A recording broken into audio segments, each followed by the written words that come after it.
లోక్సభలో కేంద్ర హోంమంత్రి అమిత్ షా మాట్లాడుతున్నారు. లైవ్ లో చూద్దాం. नागरिक है या नहीं है, ये लोग जो कहते हैं इलेक्शन कमीशन कैसे तय करेगा, ये इनकी ड्यूटी है और ये हमारा निर्णय नहीं है, भारत की सर्वोच्च अदालत का निर्णय है और हम सब भारत की सर्वोच्च अदालत के निर्णय से बंधे हुए हैं। किसी को भी अगर वेरीफाई करना है तो लाल बाबू हुसैन बनाम मतदाता रजिस्ट्रेशन ऑफिसर 1995 का जजमेंट निकालकर मान्यवर दे दे। मान्यवर, विपक्ष के नेता राहुल गांधी जी ने 5 नवंबर 2025 को एक प्रेस कॉन्फ्रेंस में परमाणु बम फोड़ा। अब वो परमाणु बम के अंदर उन्होंने कहा कि हरियाणा में एक ही घर में 501 वोट पड़ गए।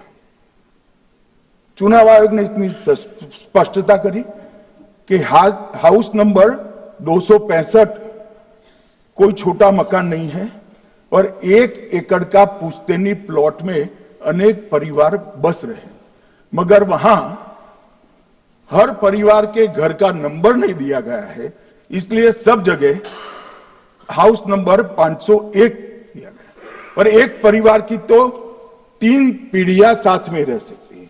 और पुराने नंबर से ही जब हरियाणा में कांग्रेस की सरकार चुनी गई तब से ये नंबर इसी तरह से चल रहा है। ये ना कोई फर्जी घर है ना फर्जी वोटर है। मान्यवर, वोट चोरी का नैरेटिव बनाने के लिए मान्यवर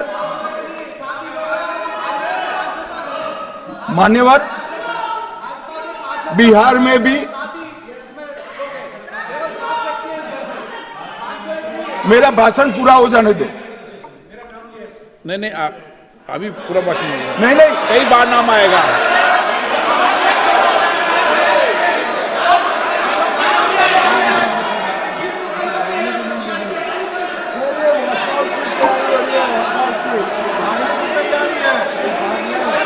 माननीय सदस्य, एक 2 मिनट बैठिए, मैं कुछ बोलना चाहता हूं। 2 मिनट बैठिए, मैं एक मिनट। मान्यवर सदस्य, 1 मिनट। मान्यवर, मेरा विपक्ष के नेता से एक निवेदन है कि 2 मिनट सुन ले मुझे, बाद में उनको बोलने का मौका दीजिए। मान्यवर, 2 मिनट। मान्यवर, मेरा आपसे विनम्र निवेदन है, मैं आधी रात तक बैठने के लिए तैयार हूं, मुझे कोई आपत्ति नहीं। मेरा भाषण समाप्त हो जाए, अरे सुनिए ना भाई, सुनो ना, 2 बड़े बोलते हैं तब बीच में नहीं बोलते। मान्यवर, मेरा भाषण समाप्त हो जाए। प्लीज नहीं। मान्यवर, मेरा भाषण समाप्त हो जाए बाद में, इसमें जितने भी मुद्दे विपक्ष के नेता खड़े करेंगे, मेरी मर्यादा में इसका जरूर जवाब दूंगा, मुझे कोई आपत्ति नहीं। मेरा विनंती इसलिए है मान्यवर,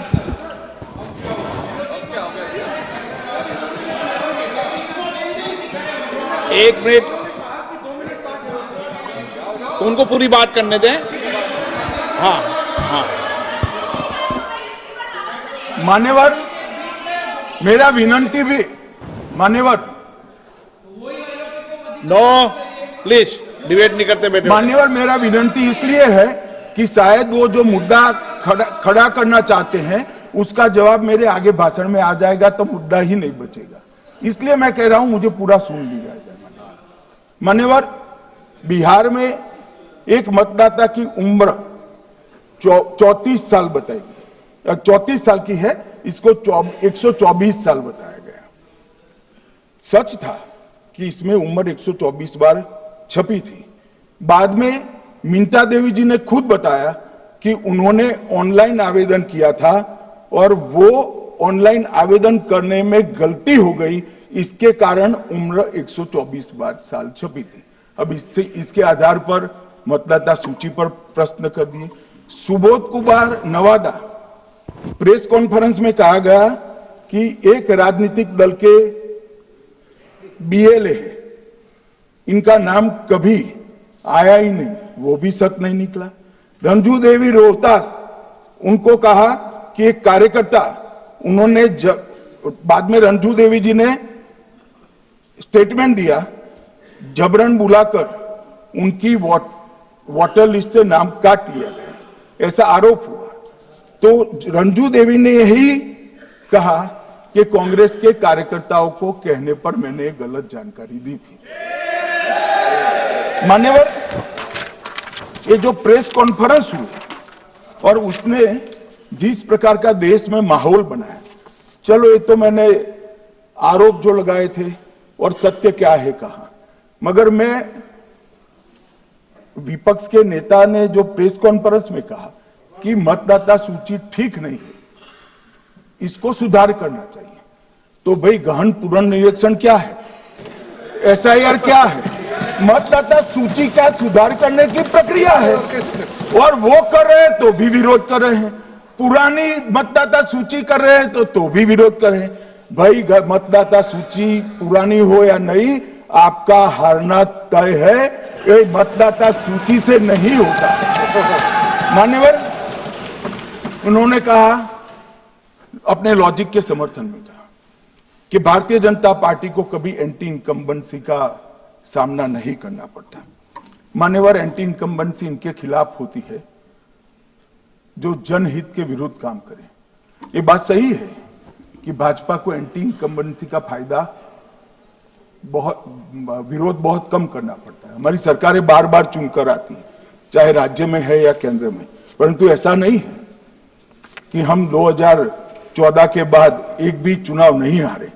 छत्तीसगढ़ में 18 में हारे, राजस्थान में 18 में हारे, मध्य प्रदेश में 18 में हारे, कर्नाटक में भी 14 के बाद हारे, तेलंगाना में हम जीत नहीं पाए, चेन्नई में हम जीत नहीं पाए, बंगाल में भी हम हारे।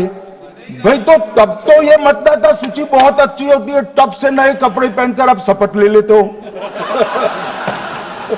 उस वक्त मतदाता सूची का विरोध नहीं करते हो, और जब मुंह की पटखनी पड़ती है बिहार की तरह, तब मतदाता सूची का विरोध करते हो। माननीय, दोहरे मापदंड नहीं चलेंगे लोकतंत्र में। जब आप जीतते हो तब चुनाव आयोग महान है, जब आप हारते हो तो चुनाव आयोग निकम्मा है, बीजेपी का कहने पर चलता है। जब आप जीतते हो मतदाता सूची अच्छी है, मतदाता सूची अच्छी है, और जब आप हारते हो तो मतदाता सूची खराब है। मान्यवर, मुझे कोई आपत्ति नहीं, इस प्रकार का भ्रांति फैलाए तो फैलाए, मेरा दायित्व है कि इस देश की जनता को एक ड्यूअल स्टैंडर्ड की जानकारी देना, जो मैं आज इस सदन में खड़े होकर दे रहा हूं। मान्यवर, आगे पर भी मैं इस विषय को कहूंगा, और ढेर सारे आरोपों के मेरे पास जवाब है, जो 3 प्रेस कॉन्फ्रेंस में, एक सादा प्रेस कॉन्फ्रेंस, एक एटम बम वाला प्रेस कॉन्फ्रेंस, एक परमाणु बम वाला, ये तीनों में क्या हुआ, इसके सारे जवाब मेरे पास है। मान्यवर, अब ये कहते हैं कि 2-2 जगह है, 2-2 जगह मतदाता है। मान्यवर, किन किन लोगों के 2-2 जगह मतदाता, मैं इसमें जिनके नाम 2 जगह रजिस्टर्ड है उसका दोष नहीं निकालता मैं, क्योंकि एक जगह से कोई व्यक्ति दूसरी जगह गई तो 2010 के बाद इसको डिलीट करने का अधिकार आरओ के पास से ले लिया गया। इसके कारण ये विसंगतियां खड़ी हुई है। किसके हैं? श्री प्रशांत किशोर जी के 2 जगह मतदाता है, पवन खेरा जी का भी है, तेजस्वी यादव का स्वयं का है, टी सिद्दीकी एनआईसी केरल के नेता का है, मान्यवर संजय सिंह आप पार्टी के नेता के हैं, एक किशोरी पेडनेकर यूबीटी शिवसेना के हैं, इनका भी है। मान्यवर, सामान्य गलतियां हैं, क्योंकि एक नियम आ गया, जिसका जब वोट काटने का जिसका अधिकार है उसको रोक लिया गया, तो आरओ वोट काट नहीं सकता था, इसलिए 2 जगह रह गए। अब वो ही एक गहन पुनर्निरीक्षण से सुधरना है, मगर आप गहन पुनर्निरीक्षण को वोट चोरी कह रहे हो।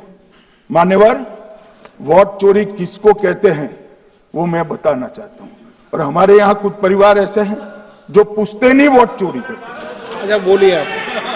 हाँ बोले, आप बोले। हाँ बोले, आप बोले। स्पीकर सर, मेरा कल एक सवाल था। जो हिंदुस्तान के इतिहास में पहली बार डिसीजन लिया गया कि इलेक्शन कमिश्नर्स को फुल, नहीं फुल इम्यूनिटी दी जाएगी,